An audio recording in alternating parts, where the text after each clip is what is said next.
Bonjour à tous et bienvenue pour une nouvelle émission 100% Quintet. On se retrouve à Deauville. Je suis sur l'hippodrome de Deauville où il fait assez bon en ce milieu de semaine. On va parler de l'événement de samedi qui aura lieu donc sur la piste en sable fibré qui se trouve juste derrière moi, derrière la piste en gazon. On l'aperçoit d'ailleurs, cette piste en sable fibré qui a été utilisée déjà depuis le début du meeting assez régulièrement. On parle du prix des Chaînettes, c'est le Quintet, la troisième course qui se courra à 15h15. Une épreuve disputée sous le label handicap. On va tout de suite voir le tableau des partants avec tout en haut de celui-ci Moneman, candidature intéressante, on va en reparler. Parmi les favoris, Lorenzo de Medici avec Stéphane Pasquier, la famille Botti au niveau de l'entraînement, Twilight, Le Duc, Gemio, Ultrasound pour Stéphane Vattel au niveau de l'entraînement. Stéphane Vattel qui sera d'ailleurs doublement représenté dans cette épreuve. Bévan, Amboise, Vino Bello vient ensuite. Yoritz Mendizabal pour ce numéro 9 qui partira d'ailleurs de la stalle numéro 9. On a Red Crazy, j'ai pas cité Licorne le numéro 10 avec Tony Picon, Gaylor Senora la stalle numéro 16 pour ce représentant de Stéphane Seroulis. Watch It, Luman, l'un des favoris, c'est le second atout de Stéphane Vattel. Agoureille et Narcissus le numéro 16, des chevaux voilà, qu'on connaît, ce sont de jeunes chevaux de 3 ans, des mâles, des hongres et des femelles qui sont au départ de cette course qui s'annonce assez ouverte. Les valeurs vont de 34 pour le bas du tableau à 39,5 pour Moneman. On va faire tout de suite le papier de cette course.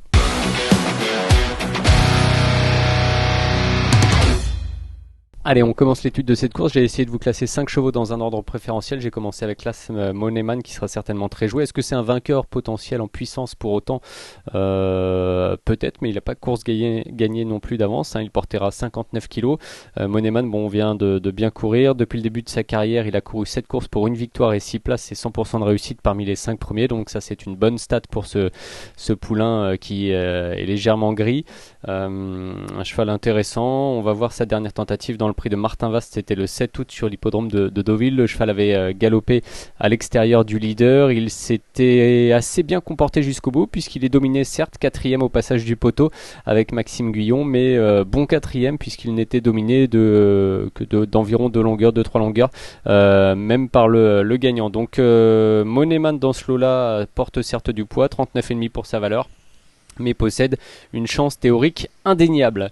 Je le retiens devant Luman qui attire évidemment beaucoup l'attention en bas de tableau, le numéro 14, le second atout de Stéphane Vattel dont je parlais au niveau de la présentation du tableau des partants.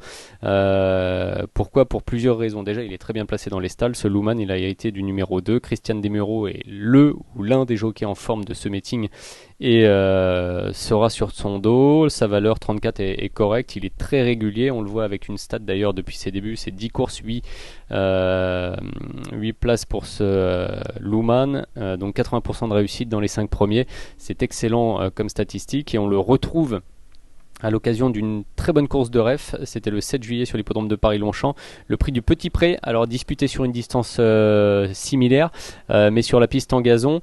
Luman a galopé à l'extérieur du peloton, il est en casaque blanche et jaune et progresse en dehors. Dans la ligne droite, il va remarquablement se défendre, il va buter sur Sunray au passage du poteau qui va lui résister. Donc Luman deuxième. Dans cette course, on aperçoit également Gaylor Senora en casaque verte qui se faufile très légèrement derrière lui et qui va finir quatrième. On avait également Ultrasound qui se classait cinquième. Donc vraiment une bonne course de ref. On avait même d'autres concurrents dans cette course, mais vraiment ces trois-là ont attiré notre attention particulièrement.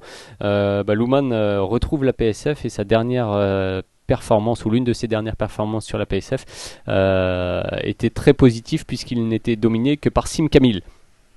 Qui est évidemment une excellente valeur, ce qui suffit très largement pour le voir même gagner cette course. Il portera 53 kg et demi dans cette course. Donc voilà pour le deuxième favori qui peut tout aussi bien gagner cette course, vous l'avez compris.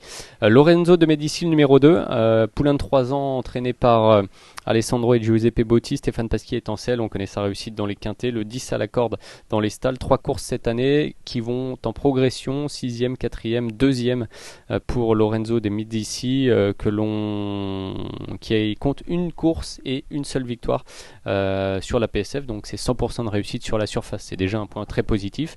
Un cheval en plus qui s'est classé à plusieurs reprises dans de bonnes catégories, et d'ailleurs le 7 juillet à Paris-Longchamp, donc on reparle de cette fameuse journée du 7 juillet à Paris-Longchamp.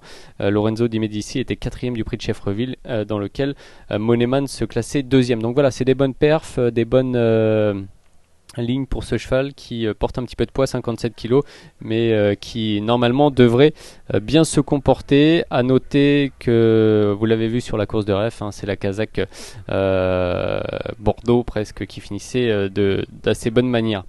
Voilà pour le numéro 2. Le 6, c'est Ultrasound. J'en ai parlé déjà tout à l'heure dans la course de rêve. Vous l'avez certainement vu sur l'hippodrome de Paris-Longchamp. Il terminait bien à la 5e place du prix du Petit Pré. Je pense que ce numéro 6, Ultrasound, en dépit de son numéro 15 dans les stalles de départ, a une chance à défendre. À noter qu'il portera 56,5 kg et c'est Morgan Delalande qui sera son jockey.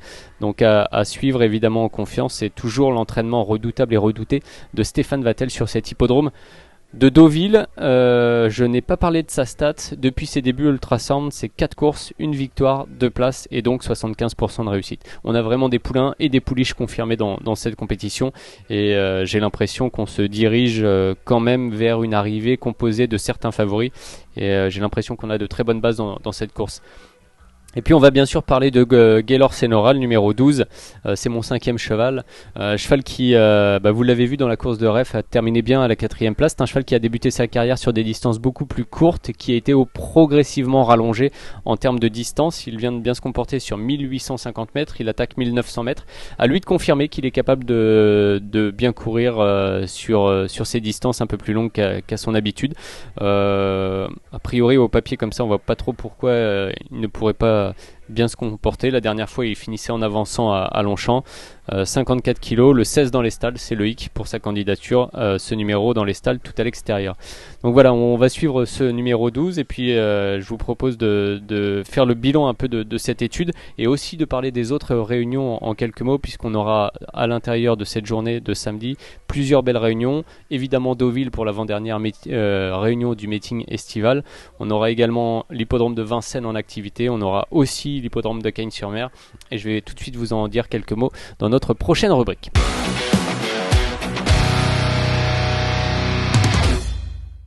Allez, on fait le bilan de cette analyse. Alors, en chiffres, mon prono, ça donne As, Moneman, 14, Luman, le 2, Lorenzo De Medici, le 6, Ultrasound et le numéro 12, Gaylor Senora. Alors, il y a un peu d'ambiance sur l'hippodrome de Deauville. Je ne sais pas si vous entendez la musique au loin, mais ça commence à bouger. Donc, As, 14, 2, 6 et 12 pour le prono du quintet de samedi. Je vous rappelle que sur le site Paris Turf, vous pouvez suivre le live, bien sûr. Étudier les courses de référence aussi grâce aux onglets vidéo. Et donc écoutez notamment les interviews des professionnels. Voilà pour le prono. Un mot sur un conseil de jeu. Alors je ne l'ai pas pris à Deauville, une fois n'est pas coutume, je me suis dirigé vers une autre réunion que celle qui abrite le quintet, à Vincennes en réunion 4 avec le 606 Jack Tonic qui a été excellent lors de sa dernière tentative et très malheureux. Il a conclu 7e ou 8e de mémoire et le cheval n'a jamais pu passer dans un groupe 2. C'était une très bonne performance pour ce représentant de Thierry Duval d'Estaing. Je pense vraiment qu'il a les moyens de gagner cette course, la 6e donc à Vincennes samedi. C'est une course très importante pour lui puisqu'il s'agit de la Yearling Cup qui est organisée par Arcana. Une course très richement dotée pour des poulains qui sont assez jeunes, 150 000 € d'allocation à se partager pour des chevaux qui sont tous passés en intégralité par les ventes d'Arcana lorsqu'ils étaient plus jeunes. Voilà, et un mot enfin pour terminer sur Cagnes-sur-Mer, puisque outre la réunion de Deauville, outre les plusieurs 4 ou 5 groupes qui seront organisés à Vincennes, dont le prix Camille Lepec avec Freeman de Well, il y aura également un énorme match à suivre samedi soir sur l'hippodrome de Cagnes-sur-Mer entre Étonnant, le champion de Richard Westerink, et Vivid Waisas qui est l'éternel rival, l'italien, le trotteur italien qui est le triple tenant du titre du Grand Prix du département des Alpes-Maritimes, un groupe 2 disputé sur le mile. Il va y avoir du sport à Deauville, à Vincennes et à Cagnes-sur-Mer. Bon jeu à tous, on se retrouve très vite.